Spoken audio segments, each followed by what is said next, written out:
The square is silent except for the faint crackle of burning torches. A prisoner, bound in chains, is dragged into the center where a wooden scaffold waits. His crime? Stealing bread to feed his starving family. But mercy is absent in this age. The executioner raises a heavy blade, polished to a cruel shine, and the crowd leans forward in anticipation. Children cling to their mothers, some hiding their faces, while others stare wide-eyed, unable to look away. The man is forced to kneel. His trembling hands are stretched out on the block, and before he can utter a final prayer, the blade crashes down. A hand, once desperate to hold food, now lies severed on the wooden surface. Gasps ripple through the square, mingling with cheers from those who believe justice has been served. Yet the punishment is far from over. The bleeding man is lifted, displayed to the crowd as a warning.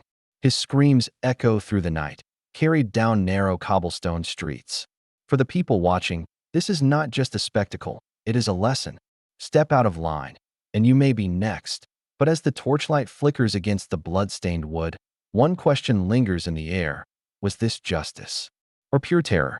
Life in medieval Europe was harsh, unforgiving, and overshadowed by fear. The majority of people lived in poverty, their days consumed by endless labor in the fields, struggling simply to survive. Food was scarce, famine could arrive without warning, and the plague was an ever-present shadow that claimed entire villages overnight. Medicine was primitive, and superstition often took the place of reason. A sudden illness, a poor harvest, or even a simple accident could be blamed on curses, witchcraft, or divine punishment. In this fragile world, survival depended on obedience.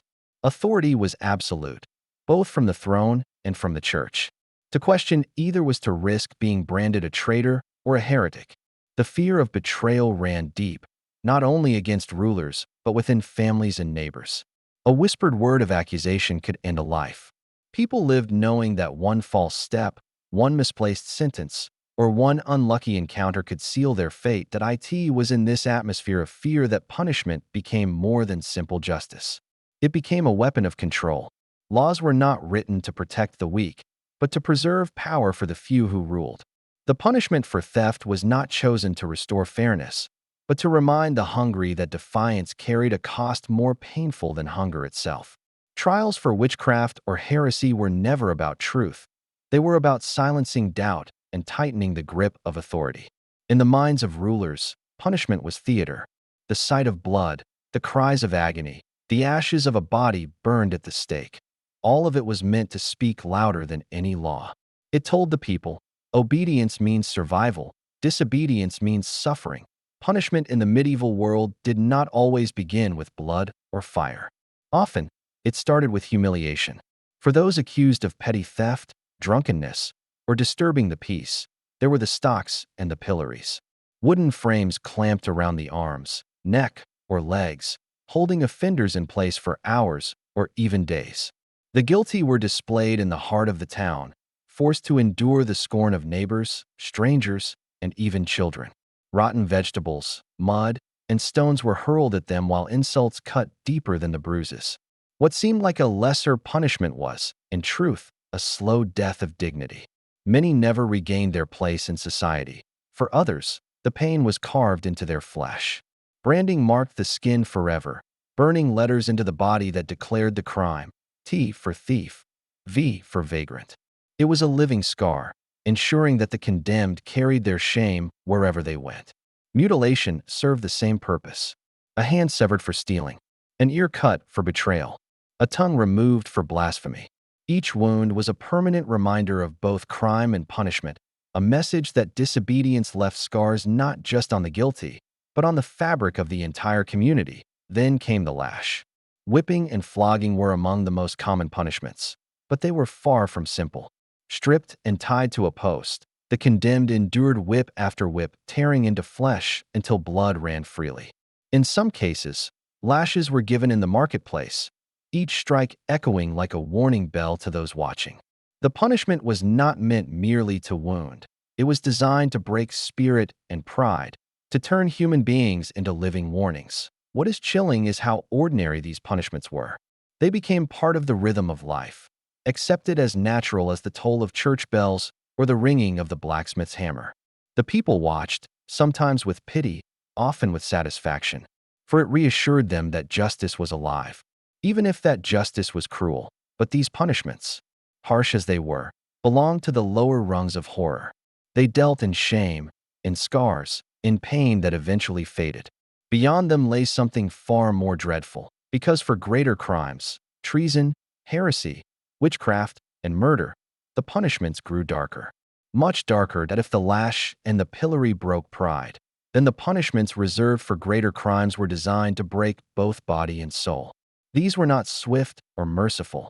They were spectacles of terror, staged before entire towns to remind the people of their place. To witness them was to feel the weight of power pressing against the chest, suffocating all thoughts of rebellion. One of the most feared was the breaking wheel. The condemned was dragged to the square, tied spread eagle to a massive wooden wheel raised for all to see. The executioner carried an iron bar, heavy and merciless. With each swing, bones shattered, arms, legs, ribs, one by one. The crowd gasped at the sickening crack, a sound that seemed to echo long after the blow had landed. The victim was left in agony, body twisted into grotesque shapes, sometimes kept alive for hours or even days. The wheel became both a tool of execution and a cage of torment. Birds circled above, waiting. The lesson was clear. Treason and murder would not just end a life, they would destroy it publicly, piece by piece. Then came a punishment so infamous that its very name still chills the spine: hanging, drawing, and quartering. Reserved for traitors, this ritual was a slow theater of death. The condemned was dragged through the streets behind a horse, jeered at and beaten before ever reaching the gallows. Once there, he was hanged, but not to death. The rope choked and weakened, leaving him dangling on the edge of life. He was then cut down, his body trembling in pain, only to be disemboweled as the crowd cried out in horror and fascination. Organs were torn out and burned before his fading eyes.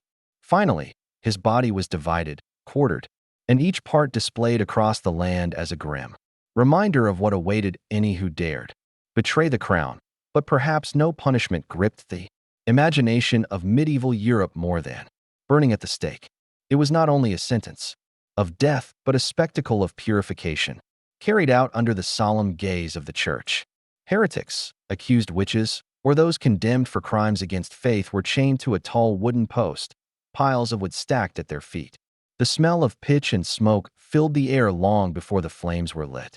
The crowd gathered in silence, torn between fear and fascination. Some prayed, others stared, unable to turn away. When the fire was set, the first flames licked at the straw, then climbed higher, wrapping the body in smoke and heat. Cries of agony filled the air, a sound that pierced the heart and echoed in the memory of every witness. To the church, it was not murder, it was cleansing. The fire consumed not only flesh but the very idea of rebellion, ensuring that faith remained unchallenged. Yet for the people watching, it was a sight that branded itself deep into their souls. What made these punishments so terrifying was not only their brutality, but the way they were staged. Every sound, every scream, every crack of bone or roar of fire was part of the performance. Kings and bishops used them as sermons in flesh and blood, reminders that law was not fairness but control. And as the crowd dispersed, whispering in hushed voices, the message followed them home like a shadow. Power ruled their lives, and disobedience would always end in horror. For centuries, stories of medieval punishments have passed from one generation to the next, growing darker with every retelling. Tales of wheels turning endlessly, flames reaching heaven, and traitors torn limb from limb often feel like nightmares told around a fire. Yet the truth is both more complicated and more disturbing. Not every account was exactly as it appears in legend. Some punishments were exaggerated by chroniclers seeking to shock their readers, or by later writers who wished to paint the Middle Ages as an age of unrelenting cruelty. In certain cases, the gruesome details we imagine may not have always happened in full. But to believe this offers comfort only for a moment. Because if some stories were exaggerated, others were understated. The reality of suffering was often even worse than history books admit. Punishment in the medieval world was rarely about fairness. It was about spectacle, about control, about politics. Kings staged executions not only to punish traitors, but to remind their subjects of loyalty.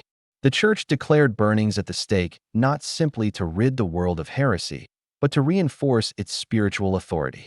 Justice became a performance where guilt or innocence mattered less than the message carved into flesh and fire. And behind these punishments lies a truth that chills even more deeply. Not all who suffered were guilty. Accusations of witchcraft could rise from jealousy, land disputes, or fear. Treason could be declared simply because a rival threatened power. Heresy could be nothing more than a difference of opinion whispered in the wrong ear, and sometimes, even the innocent suffered. The shadow of these punishments lingered long after the flames died and the cries faded. They were not simply acts of justice, but instruments of memory, leaving scars on both body and mind. The medieval people carried those scars collectively, shaping the way they lived, worked, and even prayed. Fear became a silent ruler. When a man saw a thief lose his hand, he thought twice before stealing bread, no matter how hungry his children were. When a woman watched a neighbor dragged to the stake, she silenced her doubts about the church, even if her heart questioned. Every punishment etched itself into the minds of those who witnessed it, creating obedience not through respect, but through terror. For rulers, this was power perfected. The breaking wheel and the quartering block were not just tools of death, they were symbols. Each public display shouted louder than 1,000 decrees, declaring that kings ruled by iron and fire, and the church stood as the gatekeeper of salvation.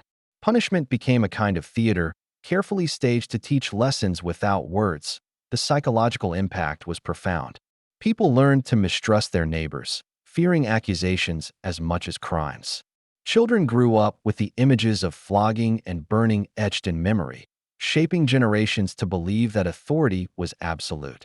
Even those who survived punishments became walking reminders, scarred, branded, mutilated bodies that testified to what defiance could cost. In time, the legacy of these brutal practices reached beyond the square. They became part of folklore, warnings passed down like dark parables. The people lived in constant awareness that power did not protect them, it controlled them. And though centuries have passed, the echo remains clear. These punishments were never about justice. They were about domination, etched into history as monuments of fear. The deeper one looks into the punishments of the medieval world, the clearer a single truth becomes. These sentences were never truly about crime. They were not about fairness, nor about protecting the weak. They were about control. They were about power. They were about fear.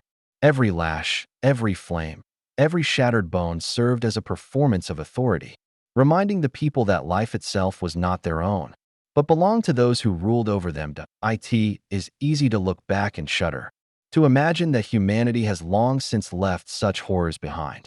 Yet when we strip away the spectacle of fire and the public square, the essence of control still lingers. The tools may have changed, prisons instead of pillories, walls instead of wheels, but the question remains, do our systems serve justice, or do they simply protect power under another name? Perhaps the most chilling realization is that the human heart has not changed as much as we would like to believe. Fear still governs. Authority still bends truth when it must. And society still finds ways to remind its people who hold the power to I leave you with this question. Which punishment do you believe was the most terrifying? And do you think our modern justice is truly less cruel or merely more hidden?